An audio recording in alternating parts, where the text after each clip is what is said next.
દુનિયાની અંદર કેટલીક પ્રાપ્તિ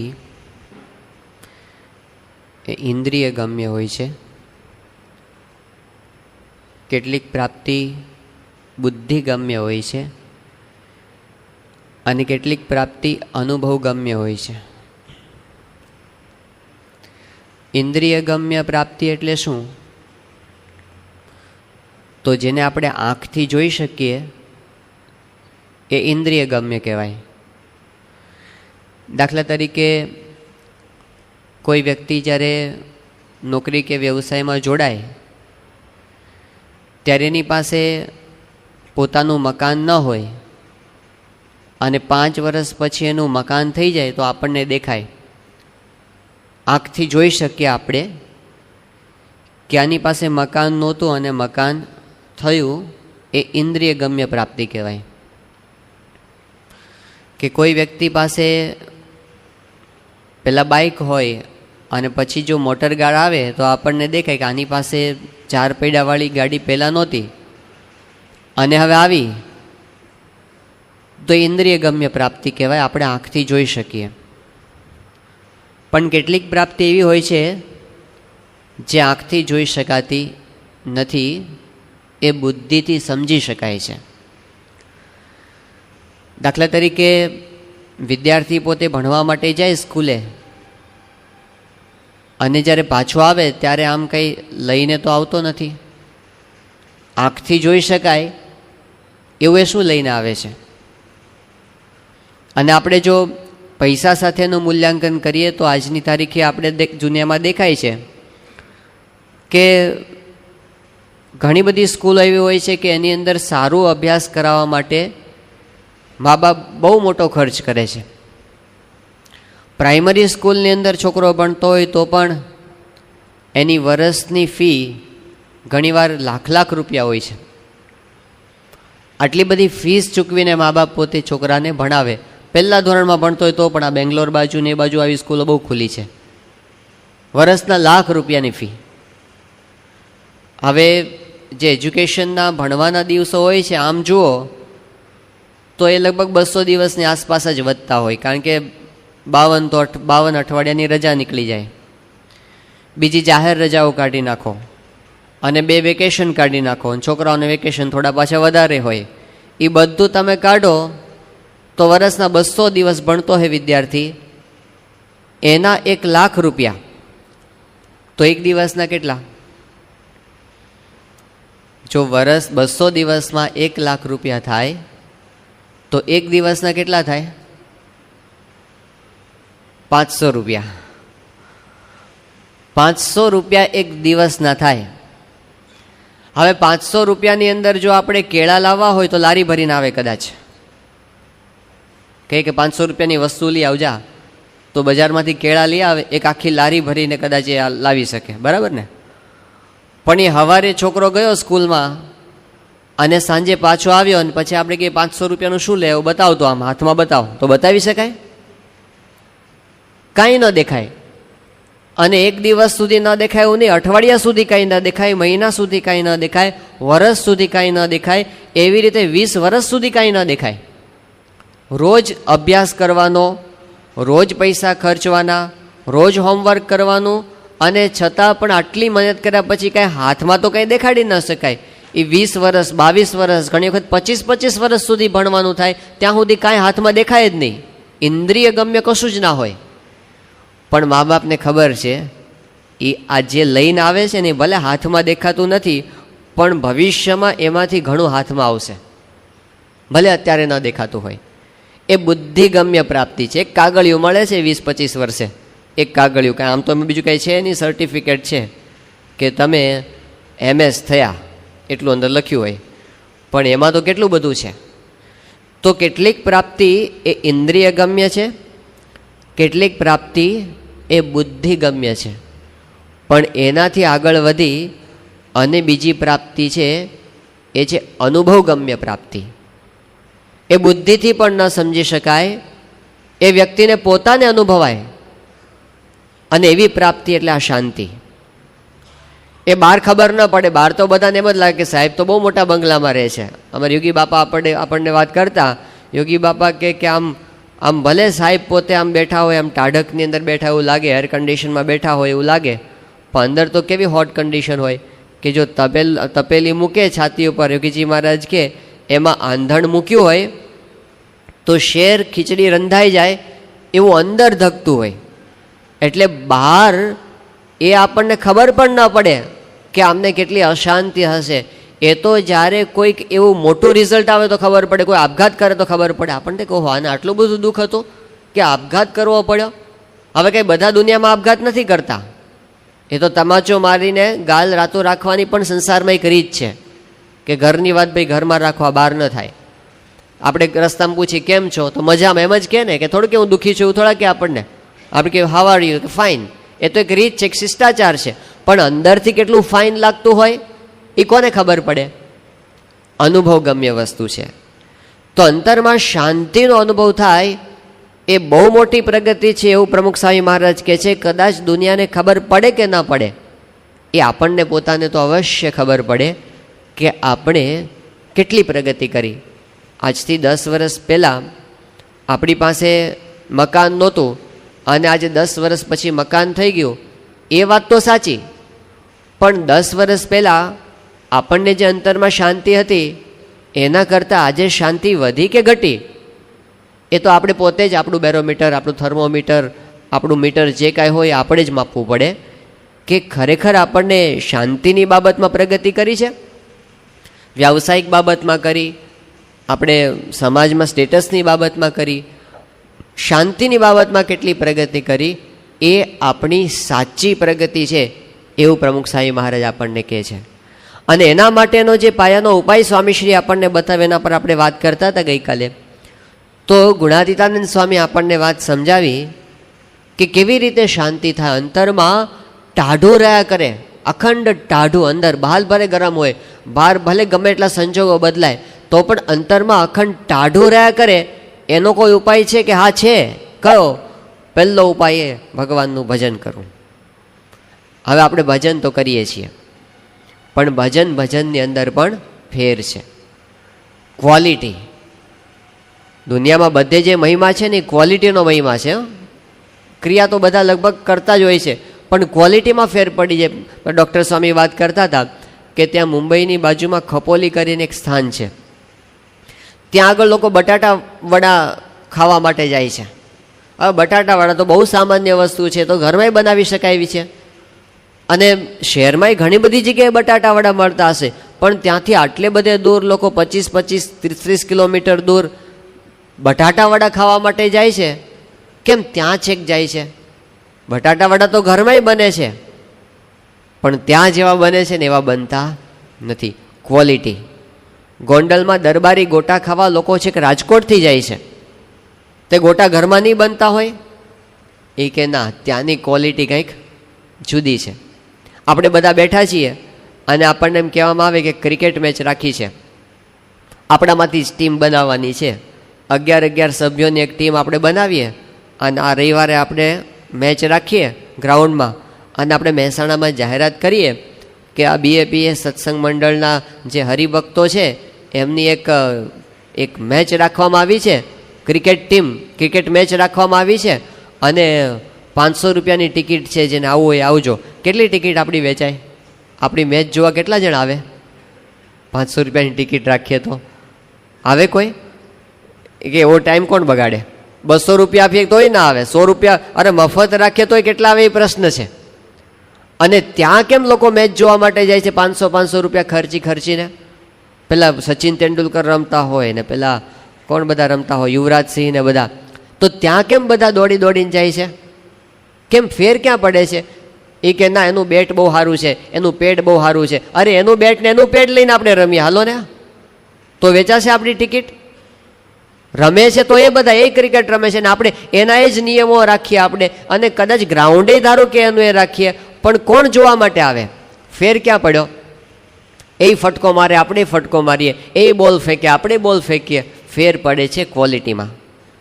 તો દુનિયાના દરેક ક્ષેત્રની અંદર ખાલી કામ કરી નાખો ને પતાવી દેવું, ફીંડલું વાળીને મૂકી દેવું એવું નથી હોતું. એમાં જે સત્વ છે ને એ તો ક્વોલિટીમાં છે. તો લૌકિક કાર્યમાં એવું છે તો ભજનમાં એવું છે. શ્રીજી મહારાજને અયોધ્યા પ્રસાદજી મહારાજે પ્રશ્ન પૂછ્યો છે મધ્યના 62મા વચનાવતમાં. એમણે પૂછ્યું કે મહારાજ, આખો દિવસ અમે પ્રવૃત્તિ તો કરીએ છીએ અને પછી ભજન કરીએ છીએ થોડીક વાર માટે, અમને ગૃહસ્થમાં છીએ એટલે અમારે તો કાંઈ આખો દિવસ ભજન ના કરી શકાય, પણ અમને જે ભજનનો સમય મળે ઘડી બે ઘડી એટલામાં અમે કરીએ છીએ ભજન. તો આખો દિવસ જે વ્યવહાર કર્યો હોય અને એમાં તો જાણે અજાણે કેટલીક ભૂલ થાય, કેટલાક પાપ થાય, તો એ બધા પાપ છે એ અમારા બળે કે ન બળે આ થોડીક વાર ભજન કરીએ એની અંદર? મહારાજ કે શું કીધું મહારાજે? બળે, પણ કેવી રીતે ભજન કરે? તો મહારાજ કે એકાગ્ર થઈ જાય, બધું જ ભૂલી જાય. અને જો તન્મય થઈને જો આપણે ખરા દિલથી એક ઘડી, મહારાજ કે ભલે એક જ ઘડી એવું ભજન થાય, એવી ભક્તિ થાય, તો દિવસમાં ગમે તેટલા પાપ કર્યા હોય ને એ બધા એનાથી એ બળી જાય. પણ મહારાજ કે એવી રીતે જો એકાગ્ર થઈને ભજન ન કરે અને ભજન વખતે પણ હજી વ્યવહારનું જ ભજન થયા કરે તો મહારાજ કે એનાથી કામ થાય નહીં. તો આપણે જે ભજન માટે જ સમય ફાળવીએ છીએ એમાં તો ભજન જ થાય અને બીજું કાંઈ જ ના થાય ને. આ એક રીત શ્રીજી મહારાજે આપણને શીખવાડી છે કે આપણે જ્યારે સવારના પોરમાં પૂજા કરવા માટે બેસીએ તો એ વખતે સંસાર જાણે છે જ નહીં. You can not fail if you forget everything else and everyone else. You can not fail if you forget everything else and everyone else. તમે બીજું બધું જ ભૂલી જાઓ અને બધાને ભૂલી જાઓ, એટલું જો આપણને કરતા આવડે ને તો પછી આપણે ભજનમાં ક્યારેય ફેલ થઈએ નહીં. એવી એકાગ્રતાથી આપણે ભજન, અને આ વસ્તુ ટેવ પાડવાથી થાય છે, એમને એમ નથી થતું. એની પાછળ દાખલો તો કરવો જ પડે, એની પાછળ પ્રયત્ન, આ આંતરિક સાધના છે કે જેની અંદર આપણે મનને સ્થિર કરવા માટે પ્રયત્ન કરવાનો હોય. બહાર તો આપણે બધું કરીએ, પોઝ કરી લઈએ, આપણે ધારો કે ધ્યાન જ કરતા હોઈએ, આંખો બંધ જ હોય આપણી. પણ ગુણાતીતાનંદ સ્વામી જૂનાગઢમાં હતા અને પેલા ઘનશ્યામાનંદ સ્વામી જે પૂર્વાશ્રમમાં નાજા જોગ્યા હતા, એ પોતે આમ સવારમાં આમ ધ્યાન કરવા બેઠા હતા. તે ગુણાતીતાનંદ સ્વામી ત્યાંથી નીકળ્યા અને કે ઘનશ્યામદાસ સ્વામી શું ગોટાવાળો છો? એટલે ઘનશ્યામદાસ સ્વામી આંખો ખોલી, એ કે સ્વામી કાણું તૂત માથે નાખો છો? હું ક્યાં ગોટાવાળું છું, હું તો ભજન કરું છું, ધ્યાન કરું છું. એટલે ગુણાતીતાનંદ સ્વામી હસતા હસતા બોલ્યા કે ધ્યાન કરો છો કે ઓલી ધોળા તલકાવાળી ભેંસને માથે હાથ ફેરવો છો? ગરડાની અંદર એક ભેંસ હતી અને ભેંસને માથામાં ધોળું તલકું હતું. ઘનશ્યામદાસ સ્વામી બેઠા હતા જૂનાગઢમાં, પણ કરતા હતા શું? ઓલી ધોળા તલકાવાળી ભેંસને માથે આમ હાથ ફેરવતા હતા. તો આપણા મનનું આવું છે હાળું.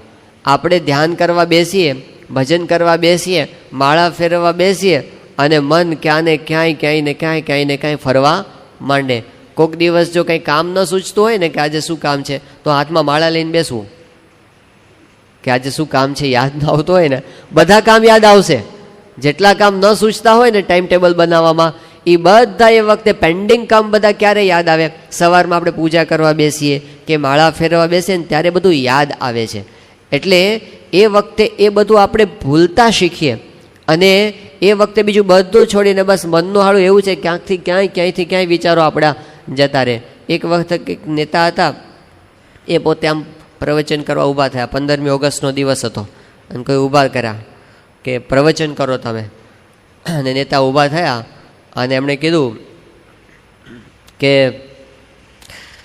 આજે 15મી ઓગસ્ટ છે અને આજે ભારતનો સ્વતંત્રતા દિન છે. ભારતની સ્વતંત્રતાની અંદર ઘણા બધા દેશ નેતાઓએ પોતાનું જીવન સમર્પિત કર્યું હતું. એવા નેતા એક જવાહરલાલ નહેરુ પણ હતા. જવાહરલાલ નહેરુને ગુલાબ બહુ પ્રિય હતું. ગુલાબ જો કે કાશ્મીરમાં વધારે થાય છે. કહેવાય છે કે પહેલાંના સમયમાં કાશ્મીરમાં વાઘ પણ થતા હતા. જોકે વાઘ જેવું જ હિંસક પ્રાણી સિંહ પણ છે. અને સિંહ છે એ સૌરાષ્ટ્રની અંદર પણ થાય છે અત્યારે ગીરના જંગલમાં. જોકે અત્યારે જંગલો કપાવવા માંડ્યા છે, પર્યાવરણનો પ્રશ્ન અત્યારે મોટો થયો છે. જોકે પ્રશ્ન તો એના મંદિરનો એક મોટો પ્રશ્ન છે. જો કે એ બધું અમેરિકાથી વધારે આવે છે, બધું જે કંઈ વિશ્વમાં છે ને બધું અમેરિકાથી આવે છે, મંદી પણ અમેરિકાથી જ આવેલી છે. જો કે અમેરિકાની જે નીતિ છે એની સામે ભારત પોતે ટક્કર ઝીલી રહ્યું છે. જો કે ભારતની અંદર પણ મહાન નેતાઓ ઘણા બધા થયા છે. અત્યારે ભારત ઘણા બધા વિષયોમાં પ્રગતિ કરે છે. ભારતનું જીડીપી પણ અત્યારે વધતું રહ્યું છે. પણ ભારતનો ઇતિહાસ બહુ પ્રાચીન છે. આપણે ત્યાં ઘણા બધા મહાન ઋષિમુનિઓ થયા છે.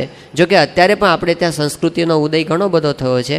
એટલે અત્યારે કહેવાનો મતલબ એ છે કે ભારતની એક સમસ્યા એવી પણ છે કે અત્યારે પેલું બેટી બચાવવાનું આંદોલન છે, તો એ બાબતમાં ભારતે જાગૃત થવાની જરૂર છે. જો કે અત્યારે ગુજરાતમાં બીજો પણ પ્રોજેક્ટ ચાલે છે, વાંચે ગુજરાત, પણ આપણને વાંચવામાં કંટાળો બહુ આવે છે.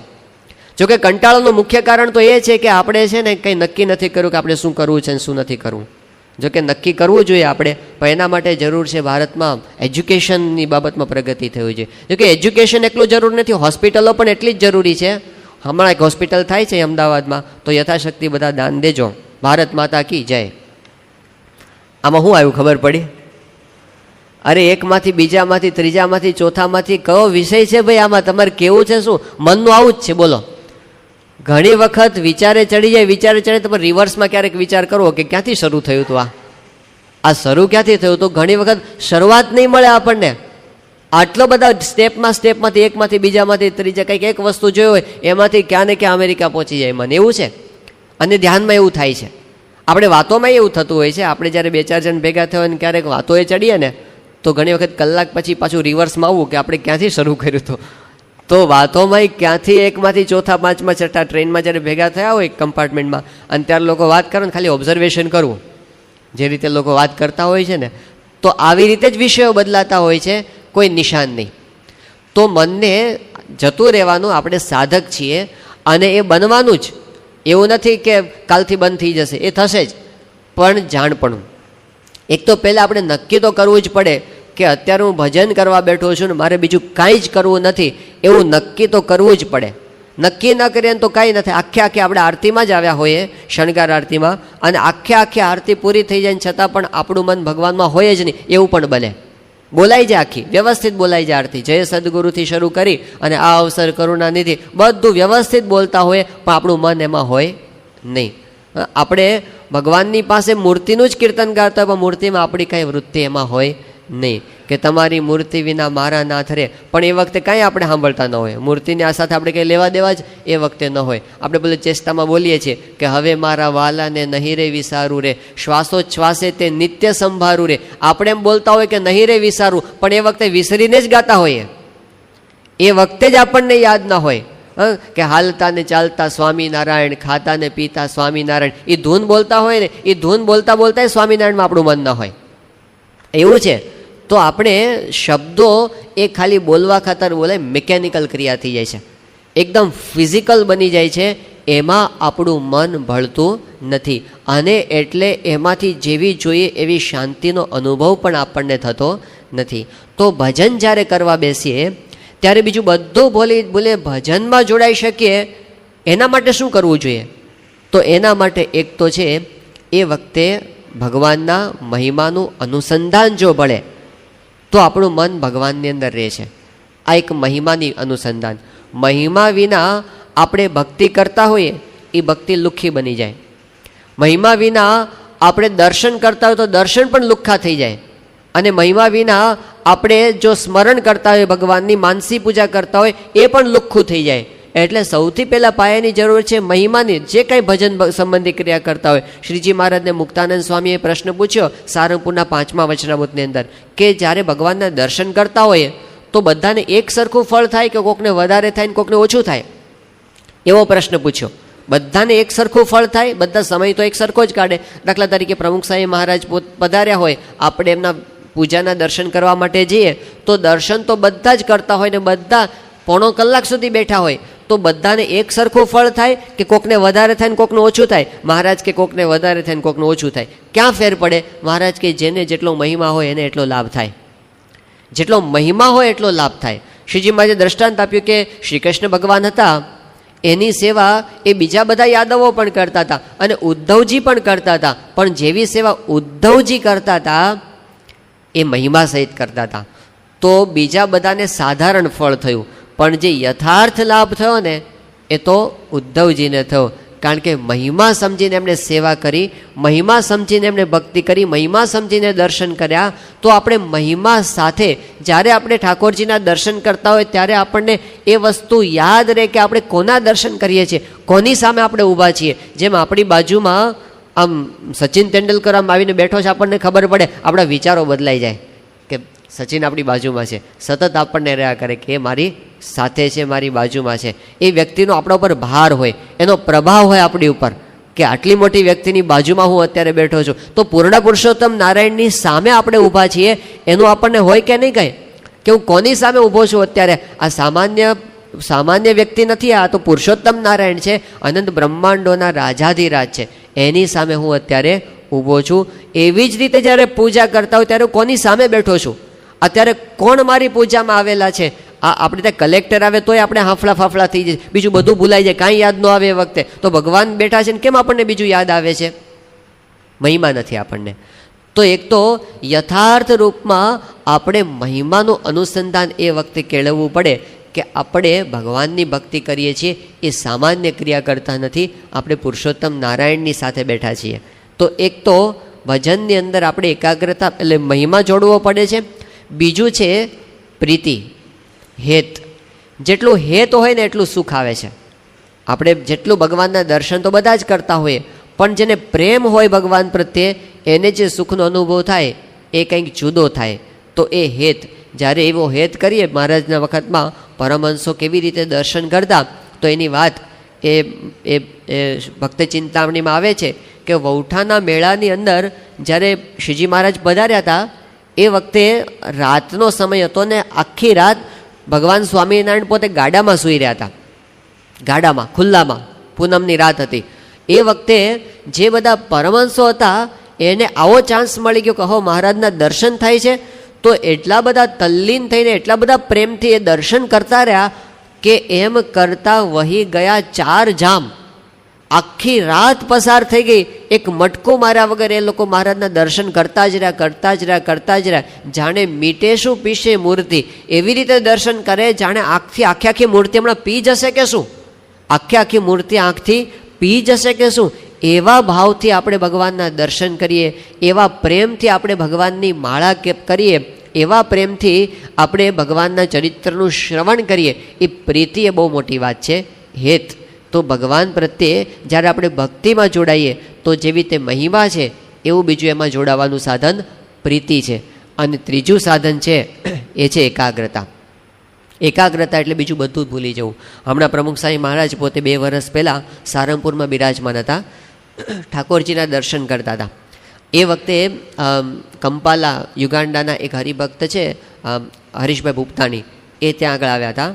તો એમણે અચાનક જ બાપાને પૂછ્યું કે બાપા આપણે ઠાકોરજીના દર્શન કરતા હોઈએ તો કેવી રીતે દર્શન કરવા? ઇન્સ્ટન્ટ એને પ્રશ્ન પૂછ્યો અને સ્વામી ઇન્સ્ટન્ટ જવાબ આપ્યો. પણ એ જવાબની અંદર એટલી બધી મોટી વસ્તુ સ્વામીશ્રીએ બતાવી દીધી. સ્વામી કે એક જ વાક્યમાં બાપાએ જવાબ આપ્યો. સ્વામી કે આપણે પોતાની જાતને ભૂલી જઈને દર્શન કરવા, પોતાની જાતને ભૂલીને દર્શન કરવા. આવું એકવાર કરવા ટ્રાય કરજો, એક વખત, કે આપણે જાતને ભૂલીને દર્શન કરીએ. જે કાંઈ છે બધું જાત સાથે જ જોડાયેલું છે. જાતને ભૂલાઈ ગઈ એટલે બધું ભૂલાઈ ગયું.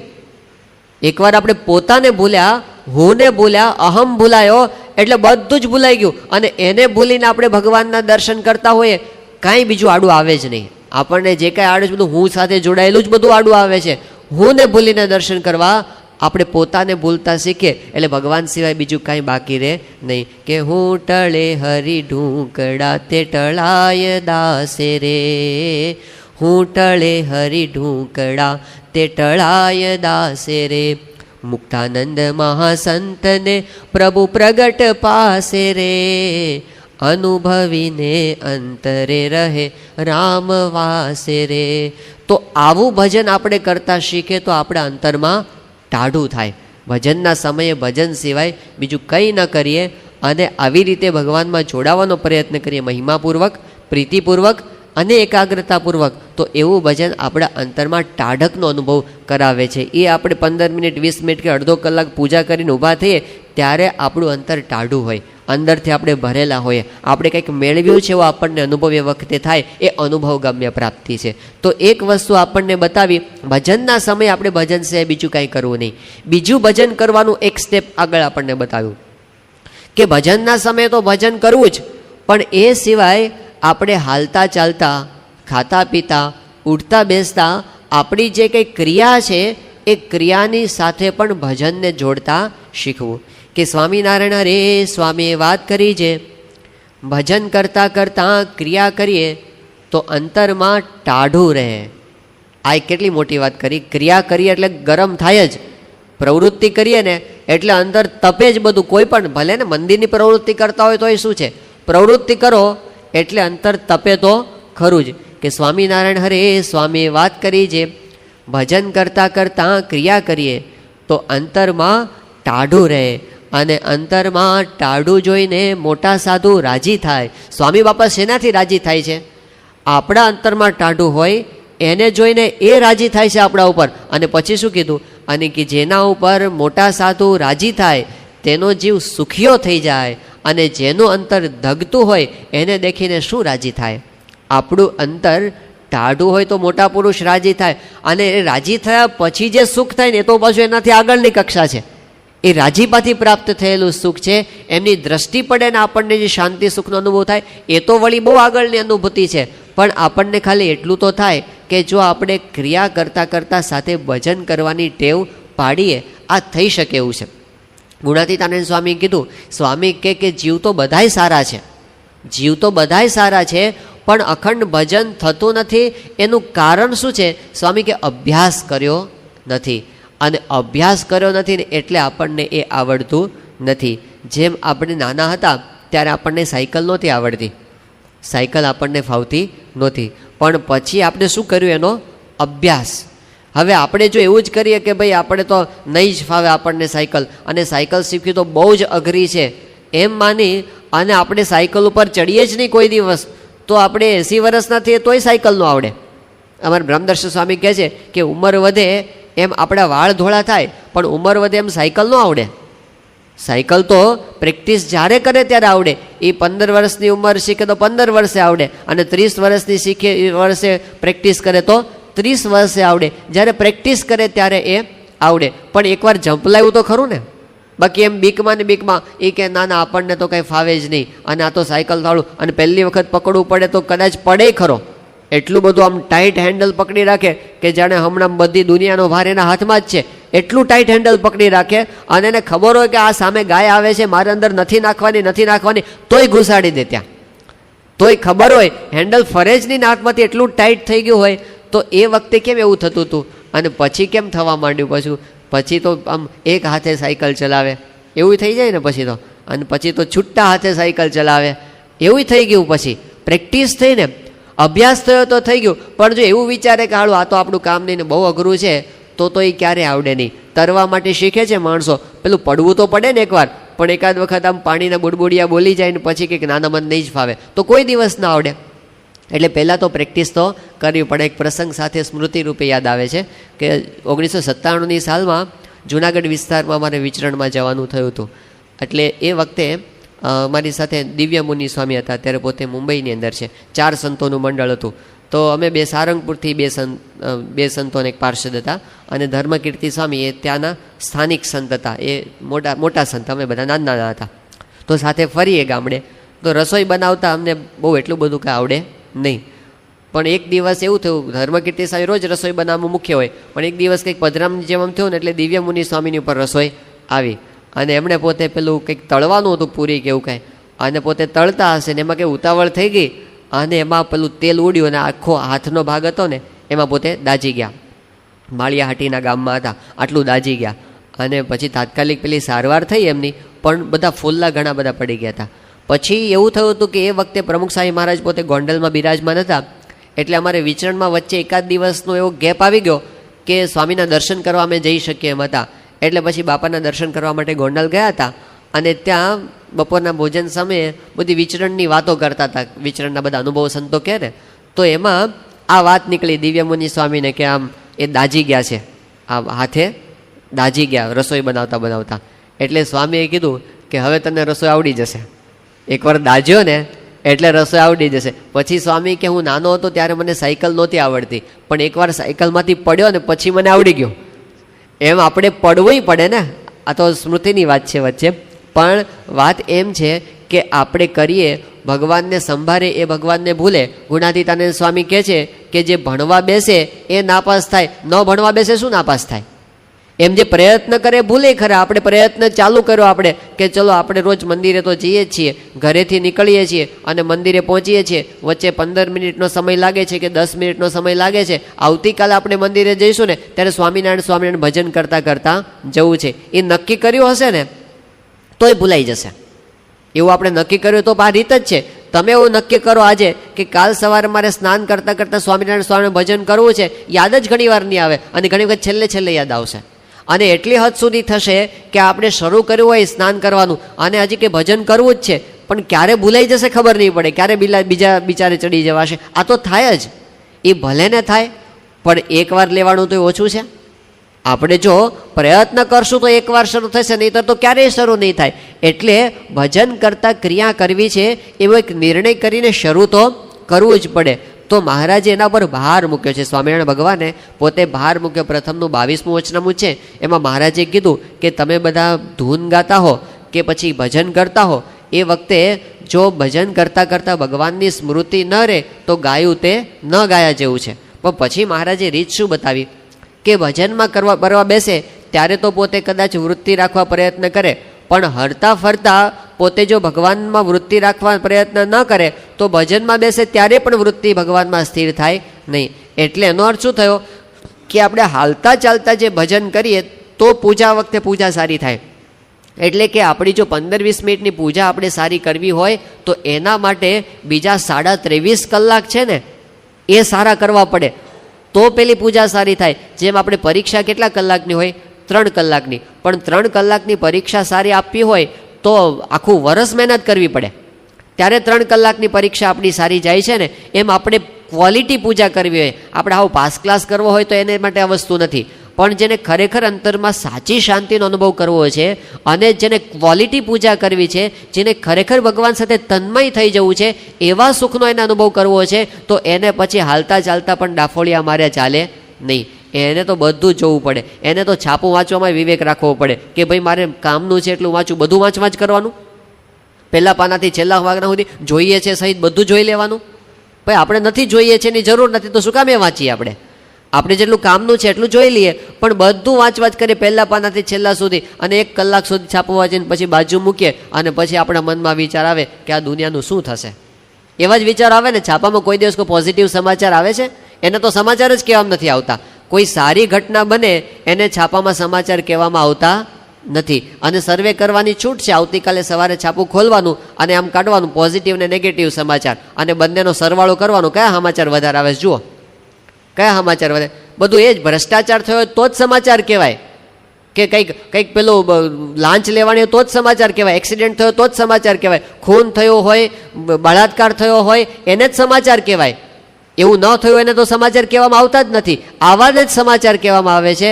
એટલી બધું આખું 24 કલાક એ જ ભરભર કરીએ, ક્યાંથી ભજન સમય આપણી વૃત્તિ રહે? એટલે એમાં વિવેક તો રાખવો જ પડે. તો મહારાજ એમ કહે છે કે હરતા ફરતા જો આપણે ભગવાનના સ્વરૂપમાં મનની વૃત્તિ રાખવાનો અભ્યાસ કરીએ તો જ્યારે ભજન કરવા બેસીએ ત્યારે આપણું મન ભગવાનમાં સ્થિર થાય. એ વખતે તો આપણને શાંતિનો અનુભવ થાય. એટલે એ વસ્તુ મહારાજે બતાવી. કુંડળ ગામમાં મહારાજ બિરાજમાન હતા અને એ વખતે બધા દરબારો સાથે મારે સ્નાન કરવા વધાર્યા. ઉતાવળી નદી અમારે સારંગપુરમાં આવે છે ને એ જ ત્યાંથી પસાર થાય છે. તો એ વખતે બધા દરબારો સાથે મહારાજે ખૂબ સ્નાન કર્યું અને સ્નાન કરીને પછી મહારાજ તો પોતે આવ્યા ત્યાં સભાની અંદર તરત, પણ પેલા બધાને એવી મજા આવી ગઈ ને ધુબાકા ખાવામાં, તે તો મોડા આવ્યા. પછી મહારાજ પોતે સભામાં બિરાજમાન હતા અને પેલા બધા આવ્યા કાઠી દરબારો.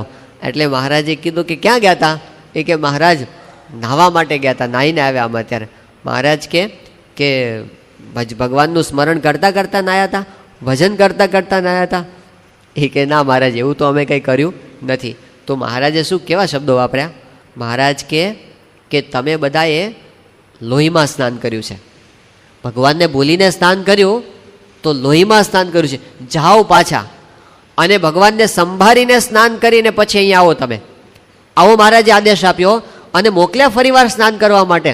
અને ફરીવાર મહારાજનું ભજન કરતાં કરતાં ભગવાનને સંભાળીને સ્નાન કરીને આવ્યા. પછી મહારાજે એમને સભામાં બેસવા દીધા. આ એક પ્રસંગ મહારાજે ઉપસ્થિત કર્યો. પણ હવે આપણે વિચાર કરવાની જરૂર એ છે કે આ વાત શ્રીજી મહારાજે આજે સિદ્ધાંત કીધો કે તમે લોહીમાં સ્નાન કર્યું છે, એ ખાલી આજથી 200 વર્ષ પહેલાં કુંડળ ગામની અંદર ઉતાવળી નદીમાં જેણે સ્નાન કર્યું એ લોકો માટે જ છે, કે આજે મહેસાણાની અંદર આપણા ઘરમાં બાથરૂમમાં સ્નાન કરતા હોય એના માટે પણ છે? એ વિચાર ખરો કે નહીં આપણે કરવાનો કે નહીં, કે મહારાજે કોના માટે કીધું છે? એ એમણે શાશ્વત સિદ્ધાંત આપીને આપણને કીધું કે જો આપણે ભજન કરતાં કરતાં ક્રિયા ન કરીએ તો એ ક્રિયાનો કોઈ મર્મ રહેતો નથી, અને એ આપણે ટેવ પાડીએ તો આપણાથી થઈ શકે એવું છે. તો હાલતા ચાલતા, ખાતા પીતા, ઉઠતા બેસતા, નાતા ધોતા ભગવાનના સ્વરૂપમાં મનની વૃત્તિ રાખવાનો અભ્યાસ કરવો, એવી વાત મહારાજે આપણને સમજાવી. અને એમાં કે આપણે એક્સ્ટ્રા ટાઈમ પણ આપવાનો નથી, આપણે જે કરીએ છીએ જ કરવાનું છે. ઘણી બધી ક્રિયા દિવસમાં એવી હોય છે કે જેમાં સહેજે સહેજે ભજન થઈ શકે. સહેજે સહેજે આપણે ફોન આવે અને હલ્લો તો બોલીએ જ છીએ, તો જય સ્વામિનારાયણ બોલવામાં શું વાંધો છે? કંઈક તો બોલવાનું જ છે. તો આપણે એટલું કેમ ન બોલી શકીએ? પણ આપણે કેવો નિર્ણય કર્યો છે? આપણે બહુ બિઝી હોતા નથી કાંઈ અમુક વખત, અને છતાં નથી થતું. તો એ આપણો સમય ઘણો બધો એમને એમ જાય છે, જે સહજ ભજન થઈ શકે એવું છે, અને છતાં આપણે કરી શકતા નથી, કારણ કે નક્કી કર્યું નથી. શિવલાલ શેઠ, એમના પિતા ભગા દોશી અને એમના મિત્ર, એ પોતે જ્યારે ત્યાં બોટાદથી જતા હતા ગઢડા, અને એ વખતે રસ્તામાં ગાડાની અંદર પસાર થતા હતા, અને એ વખતે બધા ભગા દોશીના જે મિત્ર હતા અને ભગા દોશી, એ બંને ઉનાળાનો ચોમાસાનો વખત હશે, અને બધું સરસ બધા આજુબાજુ ઉગ્યું હતું, બધું નવા નવા બધા પાક ઉગ્યા હોય, તે રસ્તામાં બધી વાત કરે કે આના ખેતરમાં કેટલું અનાજ થશે? એ કે મને લાગે છે કે 25 મણ તો થશે. એ કે ના થાય, 25 મણ તે થતું હશે? ગયા વખતે આવું જ હતું ને 20 મણ થયા હતા. એમાંથી ચર્ચા નીકળે બધી, એકમાંથી બીજીમાંથી ત્રીજીમાંથી ચોથી, અને ચર્ચાઓ બધી ચાલે. એ બધું એમ કરતાં કરતાં કરતાં કરતાં તો આવી ગયું ગરડા. બોટાદથી ગરડા ગાડામાં બેસીને જતા હતા, 3 કલાક પસાર થઈ ગયા. એ વખતે શિવલાલ શેઠે પૂછ્યું કે બાપુજી, તમે આટલી બધી ચર્ચા કરી કે આના ખેતરમાં આટલું અનાજ થશે ને આના ખેતરમાં આટલું અનાજ થશે, તે તમારા ઘરમાં કેટલું આવ્યું? એટલે કે બાપુજી, એ તો આપણે શું, આ વાતો ખાલી વાતો શિવલાલ, આ તો ખાલી ટાઈમ પાસ કરતા હતા, બીજી શું વાત કરવી, તે આવી વાત કરતા હતા. તે શિવલાલ શેઠે કીધું કે બાપુજી, મેં 500 માળા ફેરવી, અહીંથી ત્યાંથી એ સુધી આવે ને ત્યાં સુધીમાં 500 માળા ફેરવી. આટલું ભજન થઈ શકે એમ હતું. પણ વૃથા વાદ, વૃથા વિચાર, વૃથા વિહાર, કેટલો બધો આપણો સમય એમને એમ જાય છે, જે આપણે સહજ ભજન કરી શકીએ એમ છે, અને છતાં આપણે નક્કી નથી કર્યું એટલે કરતા નથી. એટલે એક તો આપણે ભજનના સમયે ભજન કરીએ, બીજું આપણે હાલતા ચાલતા પણ ભજન કરવાની ટેવ એક પાડીએ, તો એનાથી આપણા અંતરમાં ટાઢું થાય છે, શાંતિનો અનુભવ થાય છે. અને ત્રીજી એક વસ્તુ જે શ્રીજી મહારાજે એનાથી આગળ બતાવી છે કે ભજનના સમયે ભજન એ બરાબર, ક્રિયા કરતાં કરતાં ભજન એ પણ બરાબર છે. પણ ત્રીજું સ્ટેપ તો મહારાજ એ બતાવે છે કે ક્રિયા પોતે જ ભજન બની જાય. ક્રિયા પોતે જ ભજન બની જાય એટલે આપણે જે આપણો વ્યવહાર કરતા હોય ને વ્યવહાર જ ભજન બની જાય. આપણે નોકરી કરતા હોય તો નોકરી એ ભજન બની જાય, ધંધો કરતા હોઈએ તો ધંધો એ ભજન બની જાય. જો આપણે આપણી દૈહિક ક્રિયા કરતા હોઈએ, આપણે નાતા હોય તો નાવાની ક્રિયા ભક્તિ બની જાય, આપણે ભોજન કરતા હોઈએ ભોજનની ક્રિયા પણ ભક્તિ બની જાય, અને આપણે સૂઈ જઈએ તો સુવાની ક્રિયા ભક્તિ બની જાય. એવી એક ટેકનોલોજી એ શ્રીજી મહારાજે વચનામૃતની અંદર આપી છે. એ કઈ છે કે આપણે એક વલણ અંદર ઉમેરીએ કે હું જે કાંઈ ક્રિયા કરું છું એ કેવળ ભગવાનને રાજી કરવા માટે કરું છું. ગરડા મધ્યનું 11મું વચનામૃત. ગુણાતીતાનંદ સ્વામી એમ બોલ્યા કે આ વચનામૃત ગૃહસ્થ માત્રને સમજવાનું છે, એટલે ત્યાગીને પણ સમજવાનું છે, પણ ગૃહસ્થ માત્રને એટલા માટે સ્વામી બોલ્યા, સ્વામી કે એમને પ્રવૃત્તિનો યોગ વધારે છે, એમને સંસારની અનંત વિટંબણાઓ છે. એ વિટંબણાઓની અંદર એમણે જો આ રીત હાથમાં આવી જાય તો એમને ક્યારે એવું ના થાય કે આપણાથી ભક્તિ નથી થતી. ના, તમે જે કરો છો એ ભક્તિ જ છે. ભલે ને આપણે આપણો વ્યવહાર કરતા હોઈએ, એ વ્યવહાર જ ભક્તિ બની શકે. ખાલી એક માત્ર એની અંદર ઉમેરી દઈએ તો, જેમ પેલું દ્રષ્ટાંત આવે છે ભાગવતની અંદર કે એક ભાઈએ આ લગનગાળો હશે અને એમાં ઘી બહુ ખાવામાં આવ્યું, બધે બહુ જવાનું થયું હશે બહાર જમણવારમાં, તે એટલું બધું ઘી ખાધું કે એમાંથી એને બહુ ભારે રોગ થયો ઉદરની અંદર. પછી તો વૈદ્ય પાસે ગયા અને વૈદ્ય પાસે જઈને એમણે કીધું કે મને ડૉક્ટર સાહેબ બહુ જ આ પેટમાં દુખાવો થાય છે અને ઘી ખાવાથી આ બહુ હેરાન થઈ ગયો હોઉં, તો કંઈક દવા આપો.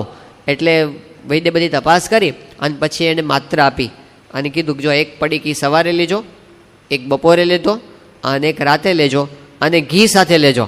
અને પહેલાંને આંચકો લાગ્યો કે ભાઈ સાહેબ મારી નાખવો છે, આ ઘી ખાવામાંથી જ બધું ઊભું થયું છે અને તમે પાછા કહો છો દવામાં પાછું ઘી ભેગું લેવાનું. એટલે વૈદ્ય હસતા હસતા કીધું એ કે તમે અત્યાર સુધી જે ઘી ખાધું ને એ જુદું અને હવે જે ઘી ખાશો એ જુદું. કારણ કે અત્યાર સુધી તમે જે ઘી ખાતા હતા ને એ એકલું ઘી ખાતા હતા ને તમારી રીતે ખાતા હતા. હવે એ ઘીમાં મારી માત્રા ભળી છે. એટલે જે ઘી એ રોગનું કારણ હતું ને એ જ ઘી હવે ઔષધ બની ગયું તમારા માટે. માત્રા ભળી એટલે એ ઘી ઔષધ બની ગયું. આમયો યેન ભૂતાનામ જાયતે યશ્ચ સુવ્રત તદેવ યામયમ દ્રવ્યમ ન પુનાતિ ચિકિત્સિતમ એવામ નૃણામ ક્રિયાયોગા સર્વે સંસ્કૃતિ હેતવ ત એવાત્મ વિનાશાય કલ્પંતે કલ્પિતા પરે. ક્રિયા કરો એટલે બંધન થાય જ, કર્મ કરો એટલે કર્મનું પાપ કે પુણ્ય લાગે જ, એ શાશ્વત સિદ્ધાંત છે. પણ જો એની અંદર એક માત્રા ભળી જાય કર્મની અંદર, કઈ માત્રા કે ભગવાનને રાજી કરવા છે, તો કર્મ માત્ર ભક્તિરૂપ બની જાય. એ જ કર્મ મોક્ષનું સાધન બની જાય. એ કર્મ છે આપણા અંતરમાં શાંતિનો અનુભવ કરાવે. એટલે એટલી એક વસ્તુ ઉમેરવાની વાત કરી. નહીંતર ઘણી વખત શું થાય છે કે આપણે ભક્તિ સંબંધી ક્રિયામાં પણ જો આવું વલણ ન હોય ને તો એ ક્રિયા ભક્તિરૂપ ન થાય. એનો અર્થ એવો થયો કે આપણે ભગવાનની સામે આરતી બોલતા હોઈએ તો ઘણી વખત એવું બને કે આરતી છે એ ભક્તિ ન બને અને કોઈક એક જણ ચોગાનમાં ખાલી સાવરણો ફેરવતો હોય તો એ સાવરણો ફેરવવાની ક્રિયા ભક્તિરૂપ બની જાય. કેમ? કારણ કે આરતી સામે બેઠો છે એને વિચાર જ નથી કે હું ભગવાનને રાજી કરવા માટે કરું છું, અને પેલો સાવરણો ફેરવે છે એને વિચાર છે કે હું ભગવાનને રાજી કરવા માટે કરું છું. તો એ વિચાર ભળે તો આપણી ક્રિયા એ ભક્તિરૂપ થઈ જાય, અને વિચાર ન ભળે તો ઘણી વખત ડાયવર્ટ થઈ જાય. ડાયવર્ટ શું થઈ જાય? આપણે સેવા કરીએ, ભક્તિ કરીએ, બધું કરીએ, પણ એની પાછળ હેતુ કેવો રહે કે મને માન મળે, બસ મારા વખાણ થાય. શ્રીજી મહારાજે આ વાત મધ્યના 41મા વચનામૃતમાં કરી છે કે ભગવાનનો ભક્ત હોય ને તો પણ માનનો સ્વાદ મૂકી શકાતો નથી. શું કામ ક્રિયા કરવાની, ભક્તિ કરવાની? કે લોકો મને જુએ છે, કે મારું નામ માઇક ઉપર બોલાય છે, કે હારતોરામાં આપણો ઉલ્લેખ થાય છે. આવું જ્યાં સુધી આપણે મનમાં રહેતો હોય ત્યાં સુધી શું છે? ભક્તિ કરીએ છીએ. ચોક્કસપણે એનો લાભ તો થાય ને થાય જ, પણ જેવો જોઈએ જેવો ન થાય. શેમાં? એમાંથી આપણને માનમાં આપણે વાપરી નાખ્યું. એ જે આપણે જે કંઈ કમાણી કરી હોય ને એ બધી માન મેળવવામાં વાપરી નાખી. તો મહારાજે કીધું કે ભગવાનનો ભક્ત હોય તો પણ માનનો સ્વાદ મૂકી શકાતો નથી. અને માનને મૂકીને કેવળ ભગવાનની ભક્તિને અર્થે, ભગવાનની પ્રસન્નતાને અર્થે જે સેવા ભક્તિ કરતા હશે એ તો રતનજી અને મિયાજી જેવા કોક કરતા હશે. કોક. મહારાજે એવું કીધું કે રતનજી અને મિયાજી બે ભક્તો હતા મહારાજના વખતમાં. એ પોતે બહુ નિર્માની સેવકો હતા. મહારાજ કે કેવળ ભગવાનની પ્રસન્નતાને અર્થે તો આવા કોક કરતા હશે. હવે કોકમાં આપણે આપણો નંબર લાવવાનો છે. એ કોકમાં કે બીજી કોઈ જ ઈચ્છા ન હોય, એક જ ઈચ્છા હોય કે બસ મહારાજ તમે રાજી થાવ, બસ બાપા તમે રાજી થાવ, બીજું મારે કાંઈ જ જોતું નથી, કંઈ જોતું નથી. આવી ઈચ્છા સાથે જો આપણે કોઈ પણ ક્રિયા કરીએ, ભલે પછી આપણી વ્યવહાર સંબંધી કરીએ, આપણે ટ્રસ્ટી બની જઈએ અને ભગવાન આપણા માલિક છે અને એમને રાજી કરવા માટે કરીએ છીએ, તો એની એ ક્રિયા એ આપણી ભક્તિરૂપ બની જાય છે. અને પછી દુનિયામાં કોઈ વ્યક્તિ આપણને દુઃખી કરી શકે નહીં, આપણને અશાંતિનો અનુભવ કોઈ કરાવી શકે નહીં.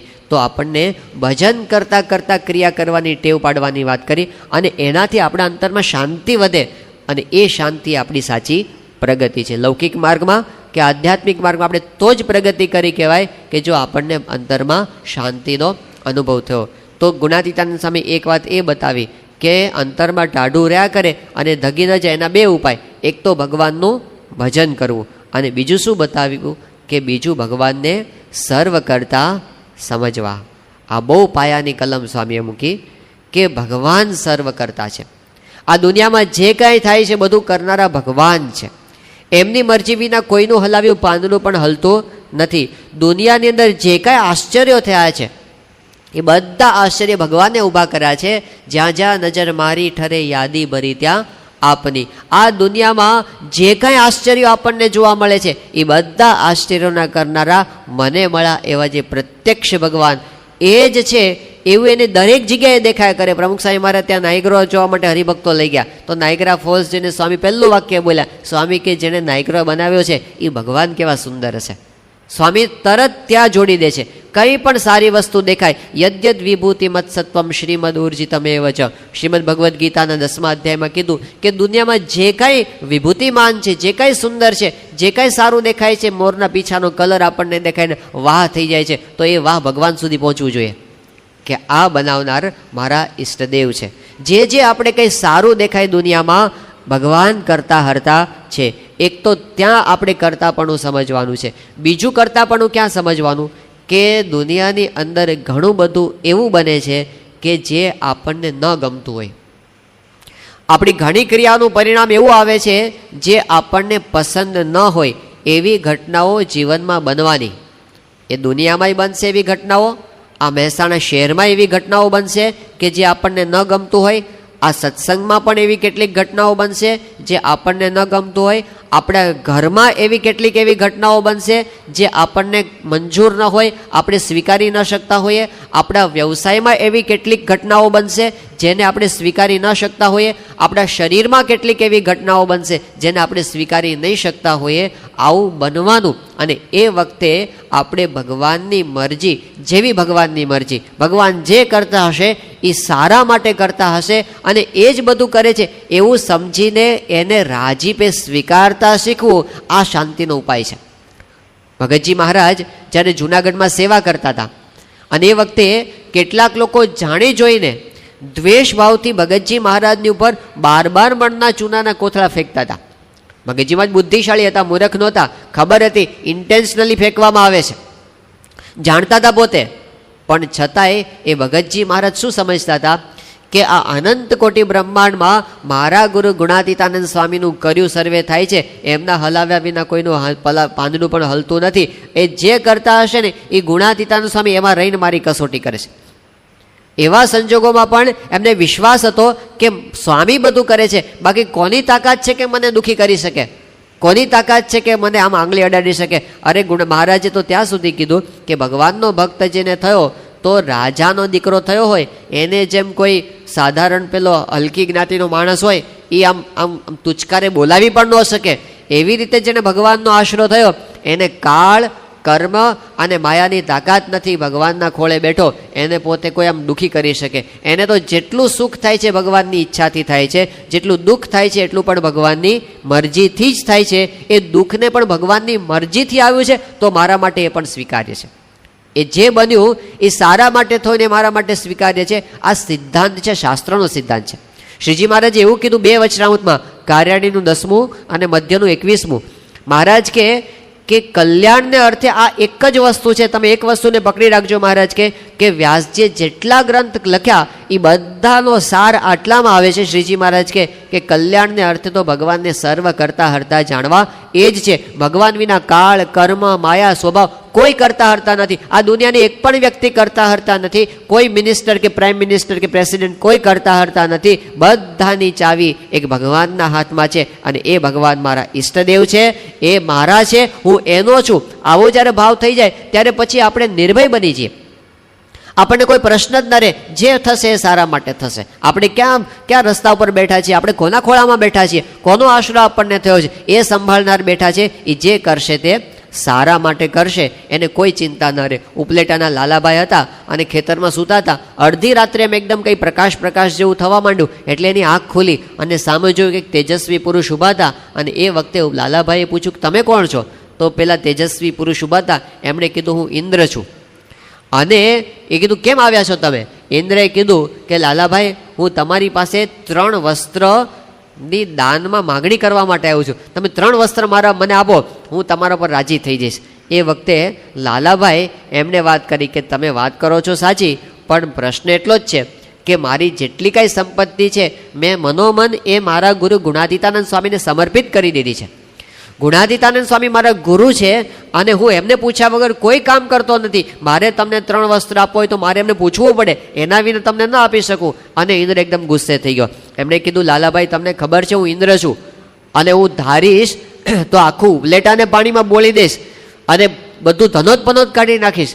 આવી જ્યારે ધમકી આપીને ત્યારે લાલાભાઈ પથારીમાં બેઠા થઈ ગયા અને આમ ટાઈટ થઈને બોલ્યા. એમણે કીધું કે આ અનંત કોટી બ્રહ્માંડમાં ધાર્યું તો એક સહજાનંદ સ્વામીનું કર્યું થાય છે, એ વિના કોઈનું હલાવ્યું પાંદડું હલતું નથી. જાઓ થાય તે કરજો. સૂઈ ગયા, ગોદડું ઓઢીને સૂઈ ગયા, જરાય થડકાટ નહીં. આ તો આપણને ગ્રહનો બીક ને પનોતીની બીક ને હજી મને કંઈક વળગશે વળગી જશે એની બીક ને આવી બીક ને કંઈક કુંડાળમાં પગ પડી ગયો એની બીક ને કોકે દાણા નાખી દીધા એની બીક ને કંઈકની નજર પડી ગઈ છે. અરે કાંઈ ના હોય. ભગવાનનો આશરો જેને થયો અને જેને ભગવાનને કરતા માન્યા તો કોની તાકાત છે કે ભગવાનના ભક્તને આમ આંગળી પણ અડાડી શકે? ગ્રહ પનોતી એ તો બધા પેલા સાધારણ છે, એ તો બધા હાથીના પગલામાં બધા પગલા આવી ગયા. જેને ભગવાનનો આશરો થયો અને ભગવાનને કરતા સમજ્યા, નિર્ભય થઈ ગયો એ પોતે. એને કોઈ કાંઈ કરી શકે નહીં. કે નિષ્કાળ સ્વામીએ કીધું કે રાખપણું તો રહ્યું નહીં, કોઈમાં કહેશો કંગાલ, નિર્ધનિયા તો અમે નથી, મહા મળ્યો છે માલ. આ પ્રાપ્તિ અને કરતાપણાનો વિચાર છે. અને કહે છે કે ડર ન રહ્યો બીજા દેવનો, ગ્રહ્યો હરિએ હાથ. જ્યારે ભગવાનને હાથ ઝાલ્યો ત્યારે પછી બીજા કોની બીક રહે? તો આપણે ભગવાનને કરતા સમજીએ છીએ ત્યારે જે કંઈ થયું છે એ એમની મરજીથી થયું છે. જે થશે એમની મરજીથી થશે, જે થશે તે. પછી ટેન્શન શાનું, પછી ભય શાનો? આપણે આપણું કર્તવ્ય બજાવી લીધું, આપણે આપણું કામ બરાબર કરી લીધું, પછી કર્મણ્ય વાધિકારસ્તે માં ફલેશુ કદાચન. હવે તમારે જે કરવું હોય તે કરો, ફળ આપનાર તો એ છે, બીજા કોઈ ફળ આપનાર નથી. યોગી બાપા યોગી ગીતામાં લખ્યું છે કે અક્ષરધામમાંથી આવેલો જે પુરુષ છે જેમમાં ભગવાન પ્રગટ છે એ જ જીવને એના કર્મનું ફળ આપે છે. તો આપણા કર્મના ફળના પ્રદાતા પણ એ જ છે, આપણા પ્રારબ્ધના નિર્માતા પણ એ જ છે. ત્યાં મહારાષ્ટ્રમાં બારસી કરીને એક શહેર છે અને એ શહેરની અંદર એક આપણા હરિભક્ત રહે છે, દિલીપ શિંદે એનું નામ છે. મહારાષ્ટ્રીયન ભક્ત છે, બહુ નિષ્ઠાવાન ભક્ત. હવે એક પ્રસંગ એવો બન્યો કે એમના મેરેજ થયા. હવે લગ્ન જે બાજુના ગામમાં જ થયા હતા, બારસીની નજીકના ગામમાં. એમને ત્યાં પહેલા પુત્રનો જન્મ, પહેલા સંતાનનો જન્મ થવાનો હતો. એટલે પહેલી સુવાવડ હોય એટલે એવું હોય છે ને કે પોતાના પિયર જાય. જે એમના ઘરવાળા હતા એમના પિયર ગયા હતા અને ત્યાંથી સમાચાર આવ્યા કે તમારે દીકરાનો જન્મ થયો છે. અને પોતે બહુ રાજી થયા. એટલે પછી પોતે પેલું મીઠાઈનું પડીકોનું બધું લઈને જાય ને, એવી રીતે પોતે ગયા ત્યાં. અને સાથે સાથે કંઠી પણ ભેગી જ લઈ ગયા. એને એવું આમ નિષ્ઠા કે આપણે પહેલો દિવસ છે ભલે કંઠી તો છોકરાને પહેરાવી જ દેવી, પછી સંતો આવે ત્યારે વર્તમાન ધરાવશું પાછા, પણ એકવાર કંઠી તો ગળામાં નાખી દેવી. એ કંઠી ભેગી લઈને ગયા અને પેલા બાળકને કંઠી પહેરાવી પણ દીધી એણે. અને પછી બન્યું એવું કે એ પાછા આવી ગયા ત્યાંથી. આ બાજુ છઠ્ઠીનો દિવસ આવ્યો અને છઠ્ઠીના દિવસે એવો રિવાજ હોય છે ને કે વિધાતા લેખ લખવા માટે આવે. એટલે એ જે શિંદે હતા એના સાસુ હતા, એટલે કે છોકરાના મમ્મીના મમ્મી નાની થાય. તો એ બધા આવા વિચારો બધા ધરાવે અને એમને કંઈ સત્સંગનો જરાય ટચ નહીં, કોઈ પરિચય પણ નહીં. એને તો સ્વામિનારાયણ સંપ્રદાયનો પરિચય નહીં, ખાલી ખબર કે અમારે જમાઈ એ કોઈક આવા સંપ્રદાયમાં માને છે, બાકી બીજું કાંઈ એને કંઈ નહીં. પણ એમને એવો વિચાર આવ્યો કે આપણે છઠ્ઠીનો દિવસ હોય એટલે શું કહે કે એવા રિવાજ પ્રમાણે કંઈક એના શરીર પર કંઈ ઘરેણું કે વસ્ત્ર એવું કંઈ ન રાખે. એટલે બધું કાઢી, એ કંઠી પણ કાઢી નાખી એણે. અને કંઠી કાઢીને એણે બાજુમાં મૂકી દીધી અને છોકરાને સુવડાવી દીધો. હવે રાતના સમયે એને એક સંતના દર્શન થયા. એને અનુભવ થયો કે મને એક સંત સામે દર્શન આપવા માટે આવ્યા છે. અને એકદમ એ પોતે જાગૃત થઈ ગયા. અને એણે એ વખતે પેલા સંત એકદમ એની સાથે બોલવા માંડ્યા. એ કે તે બાળકના ગળામાંથી કંઠી કેમ કાઢી લીધી? તો પેલા માજી બોલ્યા, એમણે કીધું કે આજે છઠ્ઠીનો દિવસ છે અને વિધાતા લેખ લખવા માટે આવે એટલા માટે મેં કાઢી લીધો. તો પેલા સંત એવું બોલ્યા, એમણે કીધું કે અમારા જે હરિભક્ત છે ને એના લેખ વિધાતા નથી લખતા, અમે જાતે લખીએ છીએ, કંઠી પાછી પહેરાવી દે. એ બાઈ જાગીને કંઠી પાછી પહેરાવી દીધી છોકરાને. અને સવારે જોગાનું જોગ શિંદેને એ દિવસે જ ત્યાં જવાનું થયું. અને એમના સાસુએ વાત કરી કે રાત્રે આવી એક ઘટના બની, અનેક મહાત્માએ મને દર્શન આપ્યા અને એણે એવું કીધું કે અમે લેખ લખીએ છીએ, તું કંઠી પાછી પહેરાવી દે. અને મેં કંઠી પહેરાવી દીધી. કોણ હતા એ મહાત્મા? એ કે મને ખબર ન પડી કોણ હતા. એટલે શિંદે પોતાના ખિસ્સામાંથી પોકેટ કેલેન્ડર કાઢ્યું અને એમાં પ્રમુખ સ્વામી મહારાજનો ફોટો. આ હતા કે આ જ હતા? આ જ મહાત્માએ મને કીધું છે, અમારા ભક્તના લેખ અમે લખીએ છીએ. એટલે આપણા માટે કાળ, કર્મ, માયા એ તો બધું બાજુમાં છે. જે કંઈ સારું થવાનું છે એ એમની ઈચ્છાથી થવાનું છે, અને કદાચ જે કંઈ દુઃખ આવશે તો એ પણ એમની મરજીથી જ આવવાનું છે. એને હવે ભગવાનની પ્રસાદી સમજીને એને પણ હસતા મોઢે સ્વીકારતા શીખવું. જે થશે તે સારું. એ આપણી સાથે બેઠા છે, એ જ કરતા હરતા છે, ભગવાન કરતા હરતા છે, ને એ આવા સંતની અંદર પ્રગટ છે. એમ સમજીએ તો કોઈ શાંતિ સિવાય બીજું કંઈ બાકી જ ન રહે આપણા જીવનમાં. જે આપણને શાંતિ અશાંતિ રહે છે ને, કાંઈ જ ન રહે. આપણે નિર્ભયથી જે સિક્યોર્ડ બની જઈએ. આપણે ભુજની અંદર જ્યારે ભૂકંપ થયો, અને એ વખતે ત્યાં સતીશભાઈ ભરતવાલા કરીને એક હરિભક્ત છે, એ પોતે દરજી કામ કરે. હવે જે વખતે ભૂકંપ આવ્યો, 8:45 આવ્યો ને, 8:45 વાગે, એ વખતે પોતે પોતાના ઘરની અંદર જ ઠાકોરજીના વાઘા જ સીવતા હતા. અને પેલું એકદમ હલ્યું, એટલે પોતે આમ લાગ્યું તો ખરું કે આ મોટો ભૂકંપ છે, અને પોતે ઊભા થઈને ભાગ્યા. ઘરની બહાર નીકળવા જતા ને એ વખતે એના માથામાં કંઈક એવું વાગ્યું, અને પોતે ત્યાં પડી ગયા, બેભાન થઈ ગયા. હવે આ બાજુ એના ઘરની અંદર તો 3-4 સભ્યો એ પોતે મૃત્યુ પામ્યા હતા. ઘરની બધી જ સંપત્તિ નાશ પામી હતી, અને એ તો બધું ખલાસ થઈ ગયું હતું. આ પોતે બેભાન થઈને પડ્યા હતા. પછી જ્યારે પેલો 2 કલાક 3 કલાક પછી પેલું રાહત કાર્ય બધું ચાલુ થયું, એ વખતે બધા RSSના સ્વયંસેવકો અને બધા રેસ્ક્યુવાળા કેટલાક આવ્યા હતા. અને એ બધા શું કરતા હતા કે જે લોકોનું મૃત્યુ થયું હોય એના મૃતદેહ ત્યાંથી લઈને સીધા જ્યુબિલી ગ્રાઉન્ડ પહોંચાડતા હતા, અને જે લોકો ઘાયલ થયા હોય એને હોસ્પિટલ પહોંચાડતા હતા. એવી સેવા કાર્ય ચાલુ થયું. હવે એની અંદર આ ભરતભાઈ પડ્યા હશે તો એવી રીતે પડ્યા હતા એને એમ કે આ મૃત્યુ પામ્યા છે, એટલે એમને તો ઉચકીને સીધા જ મોકલી દીધા જ્યુબિલી ગ્રાઉન્ડ. અને જ્યુબિલી ગ્રાઉન્ડમાં પેલું એમાં ત્યાં તો એટલા બધા, ત્યાં તો અગ્નિ સંસ્કાર થતો હતો બધાનો, મૃતદેહોનો, પણ બધા કેટલા બધા અંદર પડ્યા હોય, એટલે એમને ત્યાં બીજા મૃતદેહ એમને પડ્યા હોય વેઇટિંગમાં, એની સાથે એમને તો હુડાવી દીધા ત્યાં આગળ. હવે આ બાજુ બીજું બધા મૃતદેહને બાળવાનું કામ ચાલુ હતું. એમાં હવે એમનો વારો આવ્યો ને જ્યાં અડવા ગયા હતા તો હલ્યા પહેલાં કે જોજો ભાઈ સાહેબ, જીવું છું, મારી ના નાખતા. અને પછી તો ખબર પડી કે આ તો ભાઈ જીવતા માણસ છે, એટલે એમને તાત્કાલિક ત્યાં સારવાર માટે મોકલી દીધા. એ વખતે જે ટ્રીટમેન્ટ થતી હતી ત્યાં ડૉક્ટર પાસે, અને એ પોતે સાજા થયા. ખબર પણ પડી કે મારા ઘરની અંદર બધા 4 સભ્યો ધામની અંદર ગયા છે, મારી બધી સંપત્તિ એ જતી રહી છે, પણ એને ભગવાનનો આશરો મહારાજ કરતા હરતા છે. એ પોતે એ જ દિવસથી, હજી તો એના હાથે પેલો પાટો બાંધેલો હતો, અને પોતે ફ્રેક્ચર હતો ને બધું હતું, એની વચ્ચે પોતે સેવામાં લાગી ગયા. આપણું જે રાહત કાર્ય ચાલતું હતું ને BAPSનું, એમાં પોતે સેવામાં લાગી ગયા. થોડા દિવસ પછી એવું થયું કે ત્યાં આગળ જાપાનનું એક છાપું છે યાકાહામા નામનું, અને એ છાપાના પ્રેસ રિપોર્ટર હતા મિસ્ટર ટકાશી નામ હતું, એ ત્યાં આગળ આવ્યા હતા. હવે એ BAPSનું આ કેમ્પ જોવા માટે આવ્યા. ત્યાં જે સ્વયંસેવક હતા એને ઇંગ્લિશમાં બધું સમજાવતા હતા. એમાં આ સામે આવ્યા સતીશભાઈ, એટલે એમણે આનો પરિચય આપ્યો કે આ સતીશભાઈ છે. એમનું બધું જ ઘર વખરી બધું ખલાસ થઈ ગયું છે, સંપત્તિ. એમના ઘરના 4 સભ્યો જતા રહ્યા છે ધામની અંદર, અને છતાંય એ પોતે અત્યારે એ બધું દુઃખ ભૂલી અને અત્યારે સેવામાં જોડાઈ ગયા છે. આ વાત જ્યારે પહેલાં સાંભળી બહુ જ આશ્ચર્ય થયું પેલા રિપોર્ટરને. એમની જે સ્વસ્થતા જોઈ તો એનાથી પૂછાઈ ગયું કે તારું બધું જ જતું રહ્યું અને તારા બધા જતા રહ્યા, તો હવે તું શું કરીશ, હવે તું શું કરીશ, આવો પ્રશ્ન એમને પૂછ્યો. એટલે પેલા જે ટ્રાન્સલેટર હતા એક સ્વયંસેવક, એણે કીધું કે આવો પ્રશ્ન પૂછે છે, એ કે હવે તું શું કરીશ. એટલે એ વખતે પેલા હળવાશથી જવાબ આપ્યો, એ કે બાપા બેઠા છે ને.